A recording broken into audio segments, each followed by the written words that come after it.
President Ziaur Rahman যতটা আলোচিত তার শাসনামল যেন ততটাই অবহেলিত। অথচ অল্প সময় ক্ষমতায় থেকে বাংলাদেশের ইতিহাসের বৈপ্লবিক সব পরিবর্তনে তিনি নেতৃত্ব দিয়েছেন। সামরিকভাবে আসলেও জিয়াউর রহমান ক্ষমতায় ছিলেন জনগণের নেতা হয়ে, যে কারণে তাকে বাংলাদেশি জাতীয়তাবাদ এবং বহুদলীয় গণতন্ত্রের প্রবর্তক বলা হয়। জিয়াউর রহমানের শাসনামলে পঞ্চম সংশোধনীর মাধ্যমে সংবিধানে বিসমিল্লাহির রহমানির রহিম যুক্ত করা হয়েছিল। তার শাসনামলেই মধ্যপ্রাচ্যে বাংলাদেশিদের কর্মসংস্থানের ব্যবস্থা করা হয়েছিল, যার সুফল বাংলাদেশ এখনো ভোগ করছে। এছাড়া নারী অধিকার থেকে গণমাধ্যমের স্বাধীনতা প্রেসিডেন্ট জিয়াউর রহমান সবকিছুই নিশ্চিত করেছিলেন। জিয়াউর রহমানের আমলে খাল খনন, গণশিক্ষা, গ্রাম সরকার এবং ভিডিপির মতো বিভিন্ন কর্মসূচিতে নাগরিকদের সরাসরি যুক্ত করা হয়। গ্রাম বা গণমানুষকে ভিত্তি করে বিভিন্ন কর্মসূচি প্রণয়ন করা হয়। প্রেসিডেন্ট জিয়াউর রহমান নিজেও এসব কাজে সরাসরি যুক্ত ছিলেন। খাল খনন কর্মসূচিতে সশরীরে অংশ নিয়ে তিনি আলোড়ন সৃষ্টি করেছিলেন, পেয়েছিলেন বাহবা এবং জনপ্রিয়তা। 1975 সালের 15 আগস্টের পর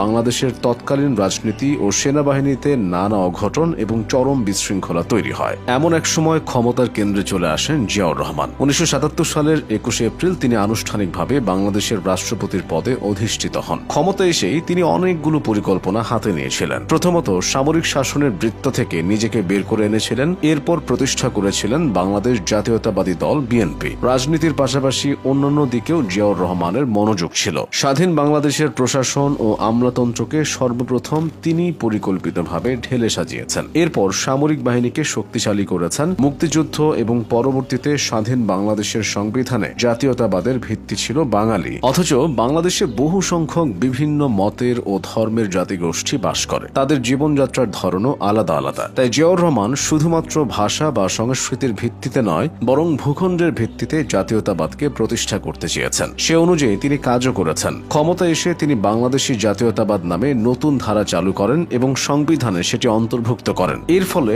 সকল ধর্ম ও গোত্রের মানুষকে তিনি ঐক্যবদ্ধ করতে পেরেছেন। কৃষকদের উন্নয়নেও তার পদক্ষেপ ছিল চোখে পড়ার মতো। দেশে কৃষি খাতে সর্বপ্রথম যৌথ খামার পদ্ধতি শুরু করার পরিকল্পনা তারই ছিল। জিয়াউর রহমান সরাসরি কৃষি সমবায়ের কথা উল্লেখ করেছিলেন। উন্নয়নের বাংলাদেশ গড়তে বেসরকারি খাতকে উৎসাহিত করেছিলেন। আগে সেচ ও কৃষি যন্ত্রের খাত পুরোপুরি সরকার নিয়ন্ত্রণ করত, কিন্তু তার আমলে কৃষি খাতে বেসরকারি উদ্যোগকে স্বাগত জানানো হয়। সেচের জন্য গ্রামে গ্রামে ক্ষুদ্র ক্ষুদ্র দল গড়ে ওঠে। সে সময় একজন সেচ যন্ত্র কিনে অন্যদের চাষের জমিতে পানি সরবরাহ করত। এছাড়া নতুন ধারার অর্থনৈতিক কাঠামোর কারণে দেশের শিল্প খাতেও তখন বেশ পরিবর্তন এসেছিল। জিয়াউর রহমানের শাসনামলে কৃষিভিত্তিক গ্রামীণ সমাজ থেকে শিক্ষিত নতুন মধ্যবিত্ত শ্রেণীর সৃষ্টি হতে থাকে। পিছিয়ে থাকা গ্রামীণ জনগোষ্ঠী ধীরে ধীরে নগরমুখী হতে থাকে। কৃষকের ছেলে কৃষিতে